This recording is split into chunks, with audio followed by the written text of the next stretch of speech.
जी। एक तरफ भारत ब्रिक्स देशों के साथ मिलकर दुनिया की जो वित्तीय व्यवस्था है उसे बदलने की एक बड़ी कोशिश कर रहा है।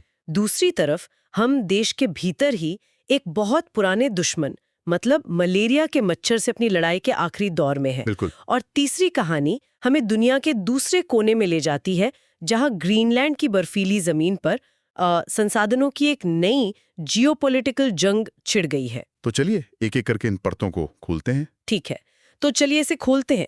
शुरुआत करते हैं उस खबर से जो अंतर्राष्ट्रीय वित्त में एक कह सकते हैं कि एक बड़ा भूचाल ला सकती है। जी। भारतीय रिजर्व बैंक यानी आरबीआई 2026 में भारत की ब्रिक्स अध्यक्षता का इस्तेमाल करके सदस्य देशों को सीमा पार लेन देन के लिए सेंट्रल बैंक डिजिटल करेंसी मतलब सीबीडीसी अपनाने के लिए प्रेरित कर रहा है। और ये सिर्फ पुराने 5 सदस्यों तक ही सीमित नहीं है। नहीं, इसमें मिस्र, ईरान और यूएई जैसे नए सदस्य भी शामिल हैं। इससे पहले कि हम इसके जियोपॉलिटिकल असर पर जाएं, मुझे लगता है कि ये समझना जरूरी है कि ये सीबीडीसी आखिर है क्या। मतलब ये शब्द सुनने में बहुत भारी लगता है। बिल्कुल।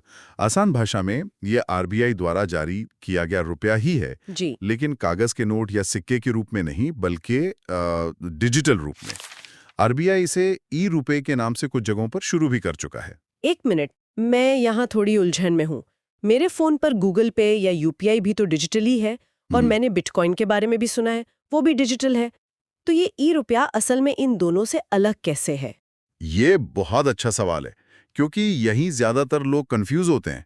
देखिए, जब आप यूपीआई इस्तेमाल करते हैं तो पैसा असल में एक बैंक अकाउंट से दूसरे बैंक अकाउंट में जाता है ना? हाँ बिल्कुल। यूपीआई बस उस प्रक्रिया को तेज और आसान बना देता है, लेकिन सीबीडीसी में बैंक अकाउंट की जरूरत ही नहीं होती। अच्छा। ये सीधे एक डिजिटल वॉलेट से दूसरे डिजिटल वॉलेट में जाता है, ठीक वैसे ही जैसे आप अपनी जेब से निकालकर किसी को कैश देते हैं। अच्छा, तो ये एक तरह का डिजिटल कैश है।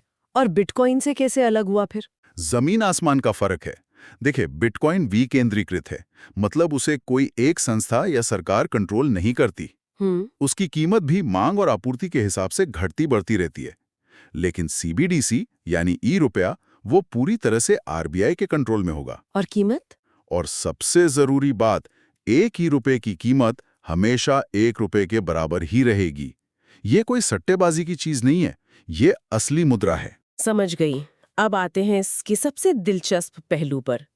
ब्रिक्स देश इसे सीमा पार व्यापार के लिए क्यों इस्तेमाल करना चाहते हैं? इसके फायदे क्या हैं? इसके कई रणनीतिक फायदे हैं। और पहला है पारदर्शिता। पारदर्शिता? हाँ, सोचिए एक ऐसी दुनिया जहां हवाला या मनी लॉन्ड्रिंग वो लगभग नामुमकिन हो जाए। सीबीडीसी का असली पावर यही है। वो कैसे? क्योंकि हर एक ई रुपया अपनी एक डिजिटल कहानी लेकर चलता है, जिसे मिटाया नहीं जा सकता। हर लेन देन ब्लॉकचेन नाम की एक डिजिटल डायरी में दर्ज हो जाता है। अच्छा, ब्लॉकचेन? जी। और इस डायरी में जो एक बार लिख दिया उसे कोई बदल नहीं सकता, और उसकी कॉपी हजारों कंप्यूटरों पर होती है। ये तो सरकारों के लिए एक सपने जैसा है। लेकिन क्या हमें इस बात से डरना नहीं चाहिए कि सरकार हमारी हर छोटी बड़ी खरीद पर नजर रख सकती है? मतलब अगर किसी ने कोई ऐसी किताब खरीदी जो सरकार को पसंद नहीं, तो क्या इसका रिकॉर्ड हमेशा के लिए दर्ज हो जाएगा? ये तो प्राइवेसी के लिए एक बड़ा खतरा लगता है। ये इसका दूसरा पहलू है और एक बहुत बड़ी बहस का मुद्दा भी है। हाँ। पारदर्शिता और निगरानी के बीच एक बहुत पतली रेखा है। यह सच है कि इससे सरकार को अभूतपूर्व नियंत्रण मिल सकता है। और यहीं पर सीबीडीसी की एक और खूबी सामने आती है जो फायदेमंद भी है और डरावनी भी। वो है प्रोग्रामेबिलिटी। एक मिनट रुकिए, आप कह रहे हैं कि पैसे को प्रोग्राम किया जा सकता है? मतलब सरकार ऐसा पैसा दे सकती है जो सिर्फ 1 हफ्ते तक चले या सिर्फ राशन की दुकान पर ही काम करे? ये तो किसी साइंस फिक्शन फिल्म जैसा लग रहा है। बिल्कुल, ये संभव है। सरकार चाहे तो डायरेक्ट बेनिफिट ट्रांसफर के लिए ऐसा ई रुपया जारी कर सकती है जो सिर्फ शिक्षा या स्वास्थ्य पर ही खर्च हो सके, या उसकी एक समय सीमा तय कर दे ताकि लोग उसे खर्च करें और अर्थव्यवस्था को गति मिले। इसके फायदे भी हैं और दुरुपयोग की संभावना भी है। निश्चित रूप से। और इसका भू राजनीतिक असर क्या है? शायद असली खेल तो वही है। बिल्कुल। आज अंतर्राष्ट्रीय व्यापार के लिए ज्यादातर देश स्विफ्ट नाम के एक सिस्टम पर निर्भर हैं। स्विफ्ट? ये क्या है? स्विफ्ट को आप बैंकों का व्हाट्सएप ग्रुप समझ सकते हैं जो अभी अमेरिका और उसके सहयोगी देशों के कंट्रोल में है। अच्छा। अगर वो आपको ग्रुप से निकाल दें जैसा उन्होंने रूस के साथ किया तो आप अंतर्राष्ट्रीय व्यापार से लगभग कट जाते हैं। सीबीडीसी पर आधारित एक ब्रिक्स भुगतान प्रणाली इसी दबदबे को तोड़ने का एक जरिया बन सकती है। मतलब ईरान और रूस जैसे देशों के साथ व्यापार आसान हो जाएगा? बहुत आसान हो जाएगा, जिनके साथ भारत अभी जुगाड़ करके राष्ट्रीय मुद्राओं में व्यापार कर रहा है। ये तो वाकई एक बड़ा कदम लगता है, एक तेज, पारदर्शी और स्वतंत्र वित्तीय प्रणाली। लेकिन ये इतना आसान तो नहीं होगा, इसमें जोखिम क्या है? सबसे बड़ा जोखिम है अमेरिका की प्रतिक्रिया। अमेरिकी राष्ट्रपति ट्रंप पहले ही ब्रिक्स देशों को डॉलर का विकल्प बनाने पर भारी भरकम टैरिफ की धमकी दे चुके हैं। अगर भारत इस रास्ते पर आगे बढ़ता है तो हो सकता है कि भारत से अमेरिका जाने वाले सामान पर मौजूदा 50% टैरिफ के ऊपर और भी टैरिफ लगा दिए जाएं। 50%। जी।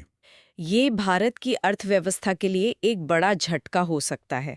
इसलिए भारत को बहुत सावधानी से ये तौलना होगा कि इस कदम से फायदा ज्यादा है या जियोपॉलिटिकल नुकसान। तो एक तरफ हम भविष्य की एक डिजिटल दुनिया बना रहे हैं जो अमेरिकी ताकत को चुनौती दे सकती है, लेकिन दूसरी तरफ देश के भीतर हम आज भी एक बहुत पुराने और छोटे से दुश्मन से जंग लड़ रहे हैं, एक मच्छर से। हाँ। चलिए देखते हैं कि मलेरिया के खिलाफ इस सदियों पुरानी लड़ाई में भारत कहां तक पहुंचा है। और ये एक ऐसी कहानी है जिसमें भारत को जबरदस्त सफलता मिली है। विश्व मलेरिया रिपोर्ट 2025 के जो आंकड़े हैं वो वाकई प्रभावशाली हैं।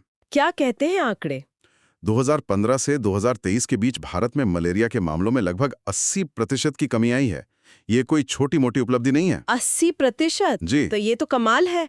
स्रोत ये भी बताते हैं कि भारत अब उन देशों की लिस्ट से बाहर हो गया है जहां मलेरिया का बोझ सबसे ज्यादा है। जी, high burden to high impact समूह से। और 30 राज्यों के 160 जिलों में तो पिछले 2 साल में एक भी देसी मामला नहीं आया। बिल्कुल। और अगर हम तमिलनाडु का उदाहरण देखें तो कहानी और भी साफ हो जाती है। 2015 में वहां 5,500 से ज्यादा मामले थे और अब जो 2025 तक घटकर सिर्फ 321 रह गए। आज तमिलनाडु के 38 में से 33 जिले कैटेगरी 0 में हैं। कैटेगरी 0 मतलब वहां मलेरिया लगभग खत्म हो चुका है और अब बस ये सुनिश्चित करना है कि वो वापस ना आए। ये सफलता मिल कैसे रही है? इसके पीछे रणनीति क्या है? कोई जादू की छड़ी है क्या? जादू की छड़ी तो नहीं, लेकिन एक बहुत ही केंद्रित रणनीति है।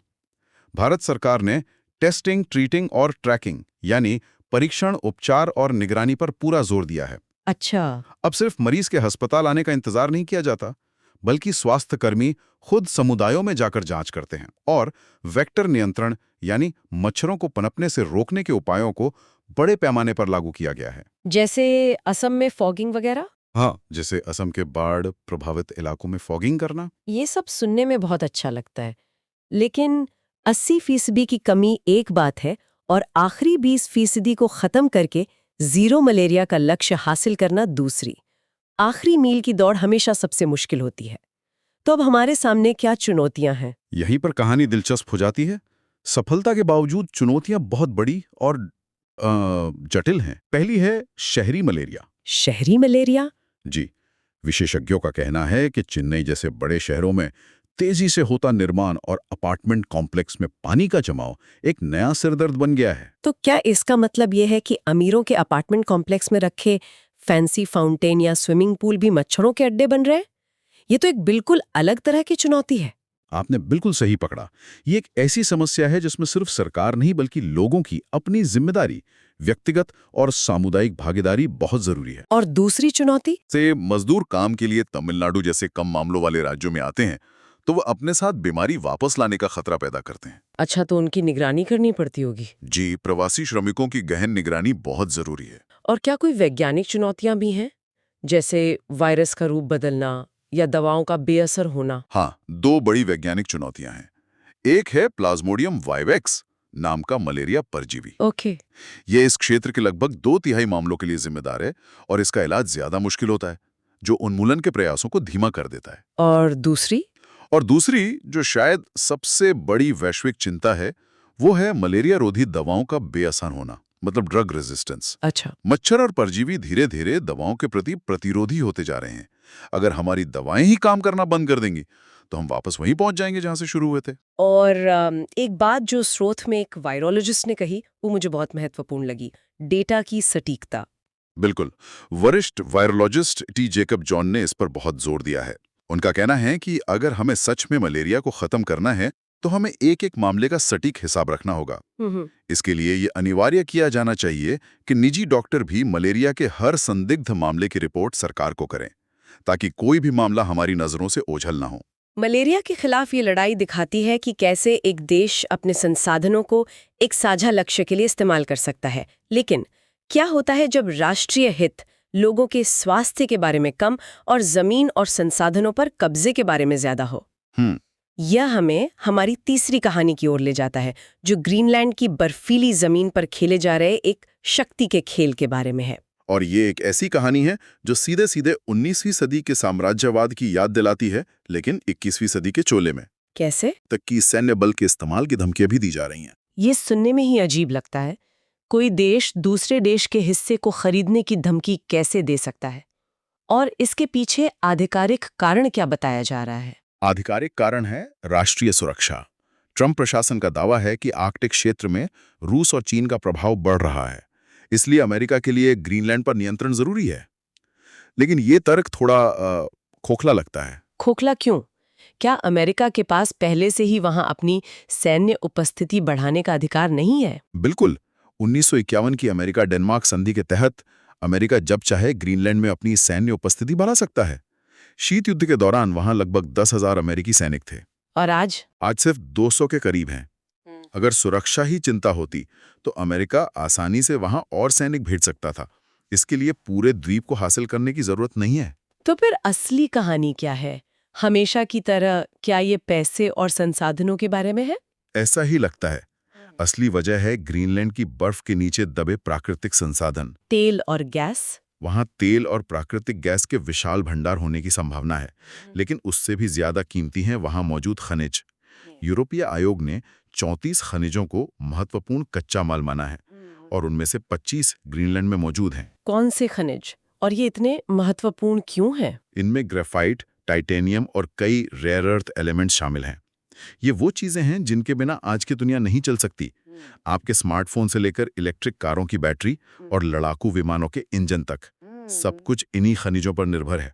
अच्छा। और दुनिया की जो स्वच्छ ऊर्जा की महत्वाकांक्षाएं हैं वो भी इन्हीं पर टिकी हैं। जिसके पास इन खनिजों का नियंत्रण होगा वो भविष्य की तकनीक और अर्थव्यवस्था को नियंत्रित करेगा। हाल ही में ट्रंप ने दावोस में नाटो प्रमुख से मुलाकात की थी। क्या वहां इस बारे में कोई समझौता हुआ? दावोस की मुलाकात ने मामले को और भी रहस्यमयी बना दिया है। ट्रंप ने ग्रीनलैंड के संबंध में भविष्य के समझौते के ढांचे की बात तो की, लेकिन कोई विवरण नहीं दिया। और नाटो ने क्या कहा? वहीं दूसरी ओर नाटो महासचिव मार्क रूटे ने साफ कहा कि बैठक में ग्रीनलैंड पर डेनमार्क की संप्रभुता को लेकर कोई चर्चा ही नहीं हुई। तो इसका क्या मतलब निकाला जाए? क्या ट्रंप अपने आक्रामक रुख से पीछे हट रहे हैं? ऐसा लगता है कि उनके रुख में कुछ नरमी आई है। शायद इसकी एक वजह यूरोपीय संघ की वो धमकी हो जिसमें उन्होंने बड़ी अमेरिकी टेक कंपनियों पर डिजिटल सेवा कर लगाने की बात कही थी। ये एक तरह का मोलभाव हो सकता है। एक और विचार जो चल रहा है वो ये है कि शायद अमेरिका पूरे ग्रीनलैंड पर कब्जा नहीं चाहता, बल्कि साइप्रस में ब्रिटेन के सैन्य ठिकानों जैसा कोई समझौता चाहता है, जहां बेस वाली जमीन को तकनीकी रूप से ब्रिटिश क्षेत्र माना जाता है। तो आज हमने 3 अलग-अलग धागों को देखा। सीबीडीसी के माध्यम से एक संभावित नई वित्तीय व्यवस्था जो बड़े जियोपॉलिटिकल प्रतिरोध का सामना कर रही है। जी। भारत में एक सार्वजनिक स्वास्थ्य की सफलता की कहानी जो अपने लक्ष्य के करीब है लेकिन आखिरी बाधाओं से जूझ रही है। हाँ। और सुरक्षा की आड़ में छिपी संसाधनों पर कब्जे की एक नव साम्राज्यवादी कोशिश। यदि हम इसे बड़ी तस्वीर से जोड़ें तो ये तीनों कहानियां हमारी दुनिया के मौजूदा तनावों को उजागर करती हैं। बिल्कुल। एक तरफ प्रौद्योगिकी है जो पारंपरिक शक्ति संरचनाओं को चुनौती दे रही है। दूसरी तरफ आधुनिक विज्ञान है जो प्रकृति की स्थायी चुनौतियों से लड़ रहा है। और तीसरी तरफ नियमों पर आधारित एक अंतर्राष्ट्रीय व्यवस्था और देशों के कच्चे राष्ट्रीय हितों के बीच टकराव है।